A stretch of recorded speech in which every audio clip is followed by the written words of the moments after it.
Jadi saya selalu mengikuti apa yang disampaikan Pak Menteri di YouTube, bahwa beliau tidak ingin negara ini menjadi negara honorer. Nah ini, hal ini sebenarnya saya secara pribadi menyayangkan, Bu Sekjen. Ya, karena apa? Karena di dalam Pak Menteri mengambil kebijakan saat ini, menurut saya tidak berasaskan keadilan. Kenapa saya menyampaikan begitu? Karena ada hal-hal yang tertinggal, di mana nasib seseorang pekerja yang selama ini sudah mengabdikan hidupnya, itu puluhan tahun. Ada yang menjadi supir, ada menjadi penyuluh bahasa Bali, penyuluh KB, dan juga penyuluh bahasa lainnya. Ini tertinggal. Dilansir dari jpnn.com, tanggal 13 Juni tahun 2024, diberitakan, anggota Komisi 2 DPR bicara nasib honorer, tanya Pak Menteri kemana. Beberapa anggota Komisi 2 DPR RI menyampaikan persoalan seputar nasib tenaga non-ASN atau honorer, menjelang pendaftaran PPPK 2024. Salah satunya ialah anak Agung Bagus Adi Mahendra Putra, anggota fraksi Partai Golkar di Komisi 2 DPR. Saat raker dan rapat dengar pendapat Komisi 2 DPR RI dengan Kemenpan RB, BKN, dan Komisi Aparatur Sipil Negara KASN, di Senayan, Rabu, 12/6.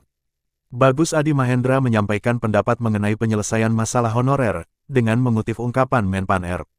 Beliau, Menteri Anas, Red tidak ingin negeri ini menjadi negeri honorer. Saya sangat menyayangkan pernyataan itu, kata Bagus. Terang-terangan, Bagus menilai kebijakan Menteri Anas soal penyelesaian masalah honorer tidak berdasar asas keadilan.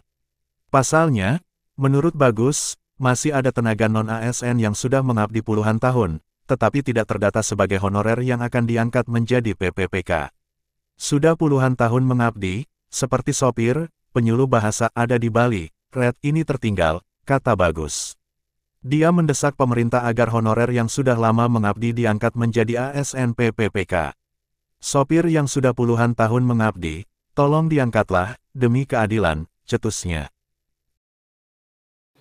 Jadi saya langsung ke Pan RB, dan saya tidak ikut berbicara karena tadi sudah tentang anggaran apresiasi, sudah anggota lain yang menyampaikan, saya tidak ikut mengambil ranah itu.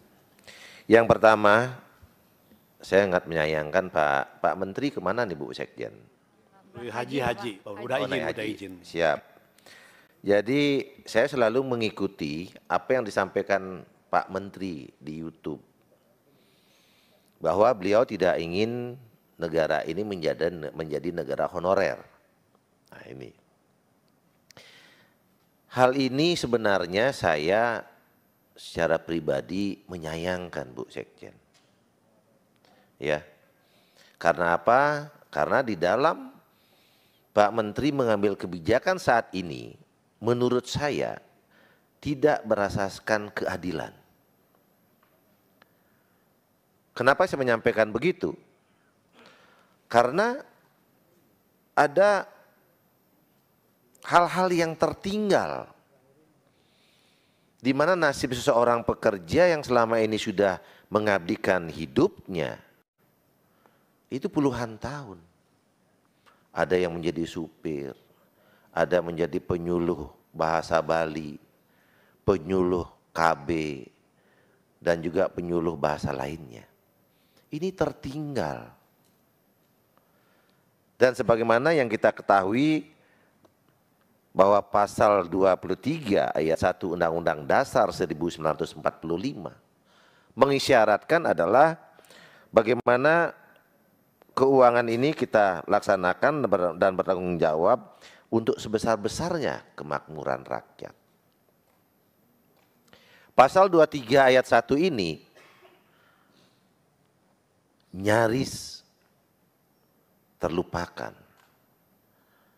nyaris terkesampingkan. Ya karena tidak mengacu bagaimana kita mengarah kepada kemakmuran rakyat Indonesia.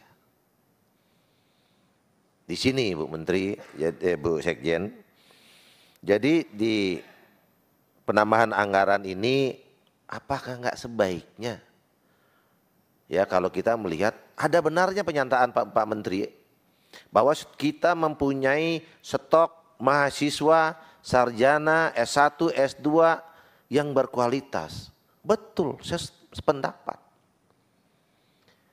Toh juga setiap tahun akan ada yang pensiun. Kenapa kita nggak berlakukan hal yang sama? Kita angkat dia sebagai honor dulu atau kontrak dulu. Yang kemudian begitu setiap tahun kita buka lagi, dialah yang menjadi peserta utama yang kita prioritaskan sebagai pendaftar di CPNS ataupun 3K nantinya. Nah, jadi sehingga kontrak-kontrak yang diangkat oleh kepala daerah ini bisa terselesaikan. Kalau saya hitung Bu Sekjen, mungkin siklusnya 10 sampai 20 tahun honor-honor yang diangkat selama ini tidak mempunyai parameter yang bagus, ini akan selesai. Jangan saat ini dikorbankan. Apalagi kami di Provinsi Bali khususnya Bu. Saya Adi Mahendra Putra, anggota fraksi Partai Golkar Dapil Bali. Sekarang Provinsi Bali sudah mempunyai Undang-Undang nomor 15 di tahun 2023. Di Provinsi Bali banyak sekali warisan-warisan leluhur kami, yaitu lontar-lontar. Di dalam menjaga Bali sebagai pariwisata yang berkelanjutan, kami sangat membutuhkan penyuluh bahasa Bali ini. Masih hidup dan ada di setiap desa, 716 desa yang ada di Provinsi Bali, berarti kami butuh 716. Ini saja belum terisi Bu, semua desa belum terisi. Karena keterbatasan di dalam menggali SDM ini. Nah, di dalam upaya pemerintah Provinsi Bali melengkapi kebutuhan ini, yang baru sekarang kurang lebih ada sekitar 679. Nah, ini tertinggal Bu. Kami mohon hendaknya di penambahan anggaran ini apakah sebaiknya penambahan ini Ibu perjuangkan sehingga ini terakomodir. Supir yang sudah belasan tahun mengabdi, ini tolong diangkatlah itu. Sehingga keadilan ini bisa terjadi di Nusantara ini. Ya, sehingga pasal 23 ayat 1 ini benar-benar kita bisa laksanakan dengan baik. Intinya saya setuju. Penambahan anggaran ini Bu Sekjen sangat setuju, bila perlu ditingkatkan sehingga tidak ada lagi yang tertinggal dan asas keadilan ini bisa kita capai. Itu kira-kira pimpinan yang bisa saya sampaikan pada kesempatan ini.